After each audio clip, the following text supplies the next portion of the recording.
So let's talk through maybe some of the origins of what we in America would maybe naturally think of when we think of the Halloween holiday. I guess we wouldn't say it for now, Mm. such as trick or treating. Where did that come from? Costumes, jack o' lanterns, things of that. If you can go ahead and just give us a quick breakdown of maybe some of those origins. Yeah, we'll kind of go in order of age, perhaps. Jack-o'-lanterns also come from the Samhain tradition in the Celtic pagan rituals, where basically jack-o'-lanterns are originating from a folklore, folk tale of this guy called Stingy Jack. Stingy Jack was a con artist and a drunk who talked the devil into banning him out of hell so that he wouldn't have to go to hell. Problem was, the reason he was going to hell is that he wasn't qualified for heaven. So he, in the lore, he was neither able to go to heaven nor hell. So he's bound to the earthly realm, even in his undead state. And at the time in the Celtic tradition, he carried around a hollowed out turnip, and the turnip had a candlelight in it, and that was his lantern. And a lot of this was just folklore legends that explained the wills or wisps that were also part of Celtic lore that kind of explained away lights that could be seen on the moor and through the fog and the woods. These little lights would be explained away through common lore. So Stingy Jack had a lantern made out of a hollowed out turnip. When that came to the United States with through Irish settlers, they all said turnips are miserable. It's so hard to hollow out a turnip because they're so hard. Pumpkins are easier, so they hollow out pumpkins. And the idea of a hollowed out pumpkin with a face on it is that the face is representative of the spirit that wards off the spirits of unrested in between spirit realm people, such as Stingy Jack.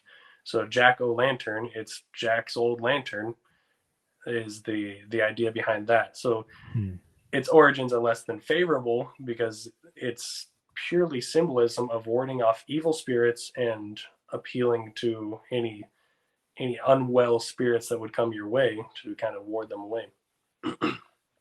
Now, when we come to like trick or treating and masks and costumes, that has a much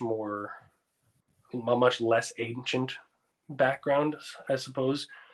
In the late 1800s and early 1900s, there was a tradition probably started by Irish settlers in New England and in Canada where the young people of the town, they knew the history, they knew the lore behind October 31st, and what they were doing was they were using it as an opportunity to go into the veil of darkness while people were already on edge a little bit, and they were vandalizing. There was pranks, there was the commodity of fear. So masks were kind of twofold, where masks hid your identity while you were vandalizing your neighbor's house, but it also maybe incited fear so that people would leave you alone since it's Hallows Eve. The veil is thinned or unveiled between the spirit world and the world living.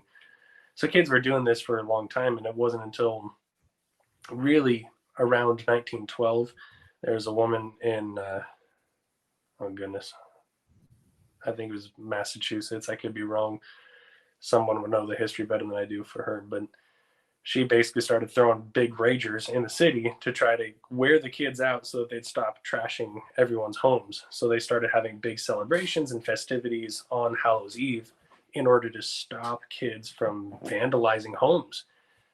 Eventually, that became a tradition throughout Canada. There was a town that issued an article in, like, I want to say 1934 or something thereabout, when they had citations of trick or treating.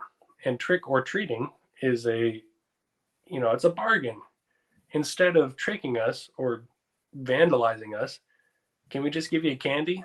And then it became an incentive that all the houses that didn't make an offering to these vandalizing children would then if they didn't make the offering, then they'd be vandalized or tricked. So it goes. Candy So trick or mafia. treating is not as much of a dark pagan background, but it's certainly not a favorable tradition either.